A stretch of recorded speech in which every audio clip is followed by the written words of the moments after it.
Evening arrived, and Mike and Winona driving to downtown Los Angeles in Veronica's car. They start talking. It's so nice to be with you, Winona. What I really like is how I have access to you as the character of Veronica Sawyer as an archetype whenever I watch Heathers, and you in person when I'm with you. As a matter of fact, whenever I watch any of your movies, I feel that union of souls with you on a purple. Those are different aspects.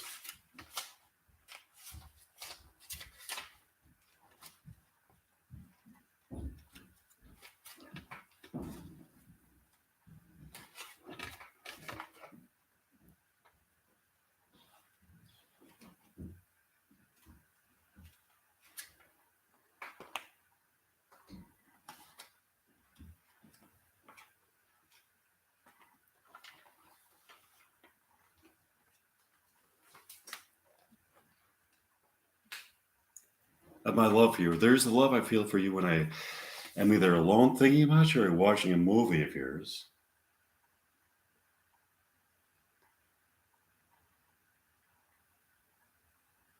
The love I feel for you when I'm alone is a love that I can enjoy in the most idealistic fashion as I can control it.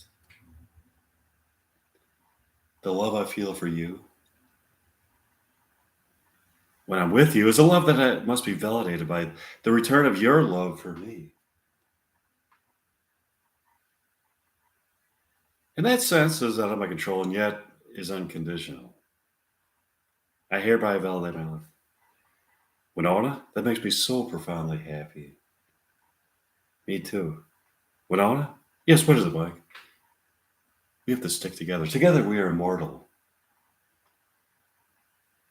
Immortal?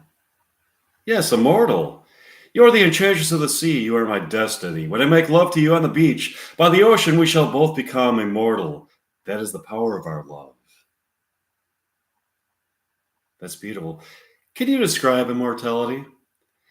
It, it will be a union of our souls in a place so beautiful and so full of pleasure that it can all be experienced by transcendent souls that have discovered the light of knowledge in eternity. Wonderful. Hey, look out the window. It's Veronica Sawyer and Kate from Planet Jonahue. What would she be doing with Kando? Veronica's been developing a relationship with Kando. Kando is heartbroken over losing Isidorex, and Veronica's been trying to console him. Oh, look. It's Isidorex with another alien.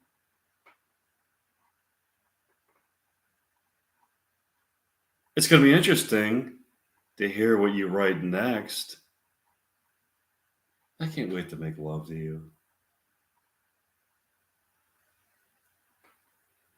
For now, would you like to take a walk along the ocean? Sure. Mike and Winona walked along the Pacific Ocean. They had a wonderful evening. They slept on the beach in the moonlight that evening.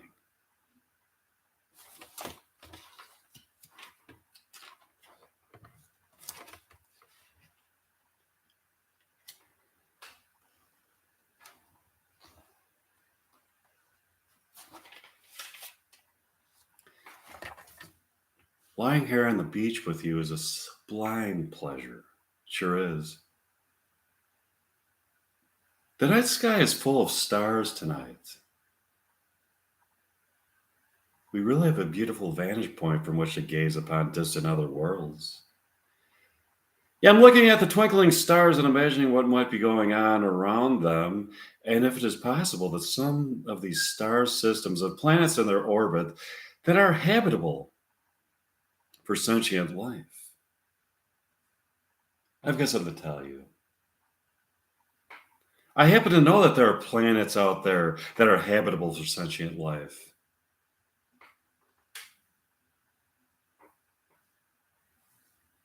How do you know that?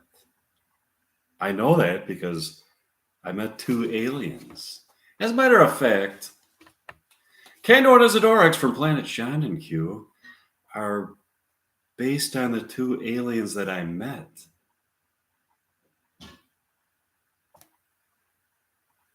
I find that very difficult to believe. I'm not ruling out the possibility of life on other planets, but astrophysicists have not given us much evidence to conclude that there are many planets out there habitable for sentient life. Why do you find that so hard to believe? You've seen characters that I have written into archetypal existence, archetypal fiction, suddenly appear here in concrete reality. There are many other astounding possibilities to be seen on the continuum that interfaces fiction with reality. There's a continuum that interfaces fiction with reality? Yes, there is.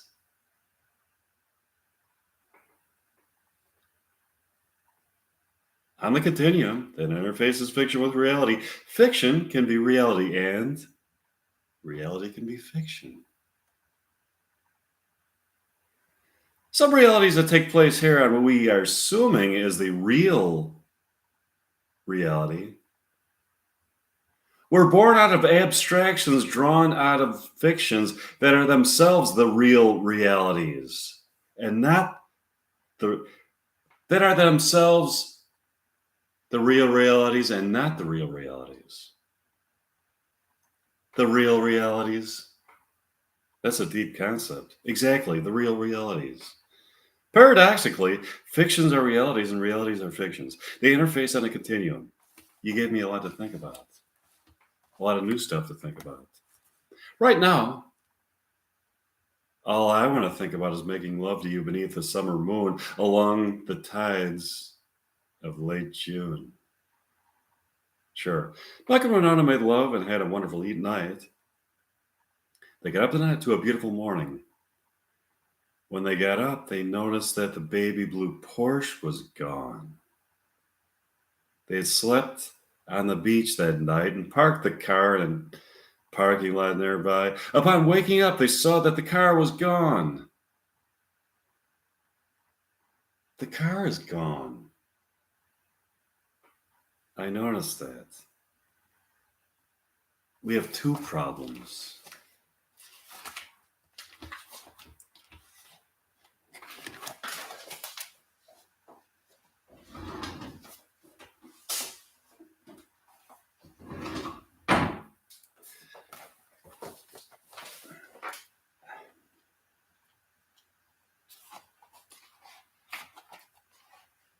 Now, the first problem that we have is that the car that I borrowed from Veronica Sawyer without her consent has been stolen.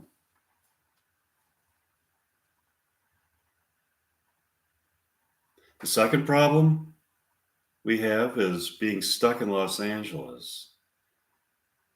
We don't have enough money to get home. This is not a bad place to be stuck in, Winona. I'd love to sleep here with you on the beach every night and make love to you beneath the stars. That's all fine and dandy, but what the fuck are we going to eat?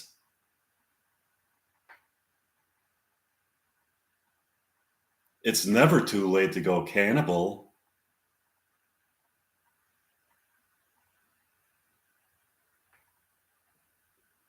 Cannibal?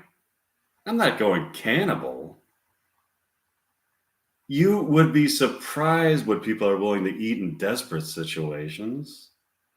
First of all, you have to have a dead body to go to cannibalize before you can even consider going cannibal. I'm not suggesting we kill anybody, just that we look around for murder victims or maybe even dig up a few corpses from the local cemetery. Are you for real? Are you the man I thought I knew? I'm not a cannibal yet. I was just saying that I'm considering going cannibal. I, you think you know a person.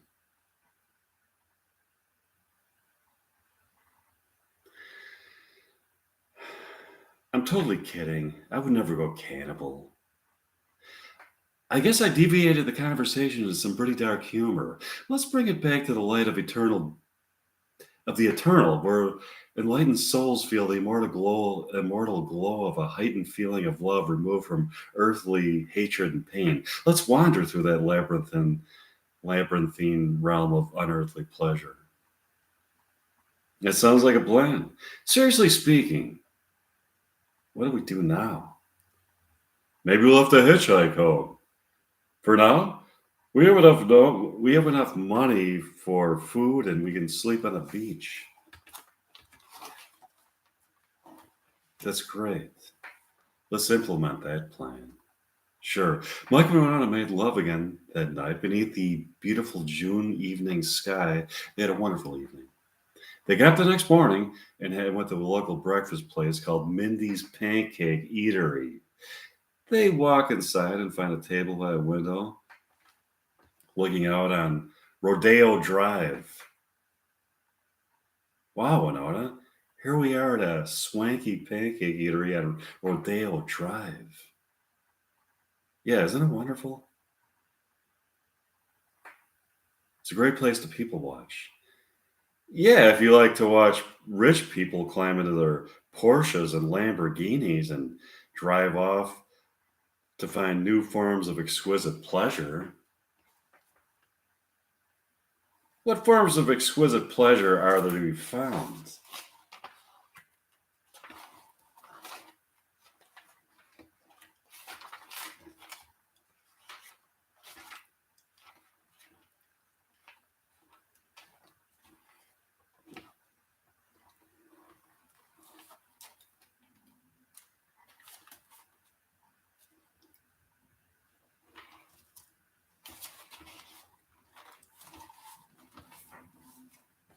My point exactly. None. Money is wonderful, but the most profound and exquisite pleasure a person can have is being truly in love with a person that you are predestined to be with for eternity. Yeah, but money is nice to have, isn't it? It sure is. I'm not denying that. Oh, here comes our waitress. A big fat waitress named Maud comes to the table. Hi, I'm Maud. Hi, Maud. Hi.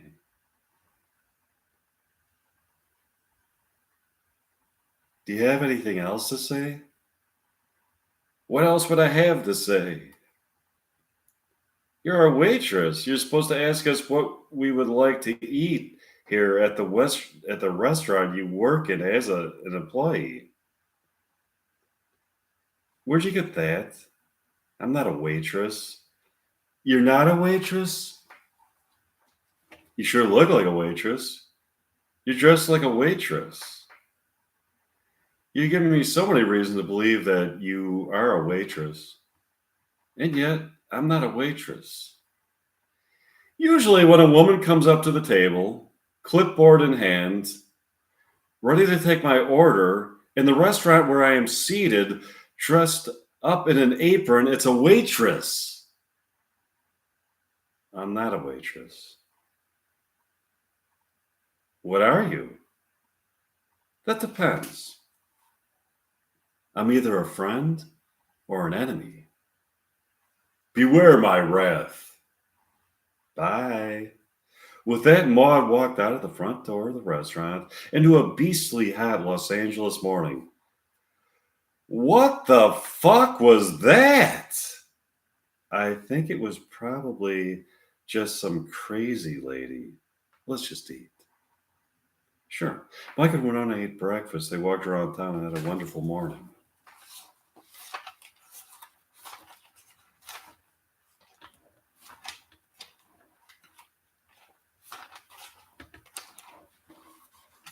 Mike and Winona slept on the beach that evening in a lovely embrace, in a lover's embrace, calmed by the waves of an ocean that glistened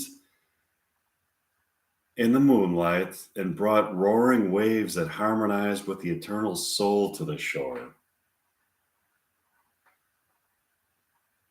They got up the next morning and decided to go for a walk on the beach along the ocean. What's with the lady at the diner?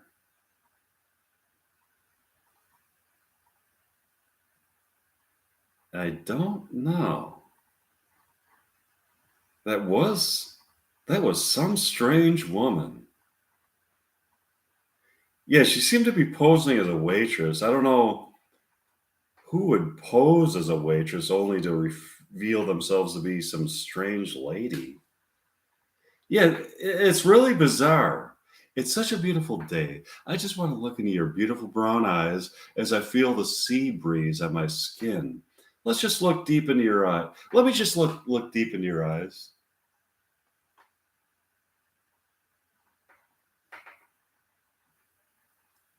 Sure. I don't want to talk right now. I just want to stare into your eyes and feel a deep connection to your soul.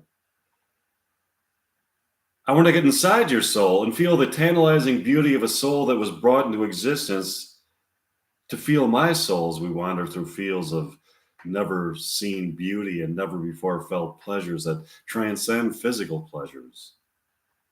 Mike looks deeply into Winona's beautiful eyes for an hour that beautiful morning.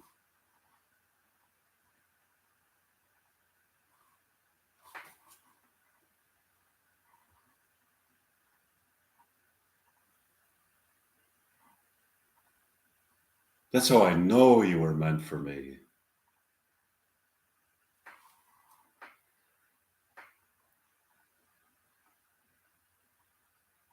It's in your eyes.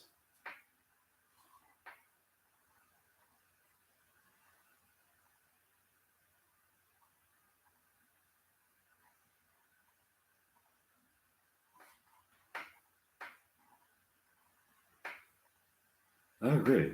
Mike and Winona had a wonderful afternoon.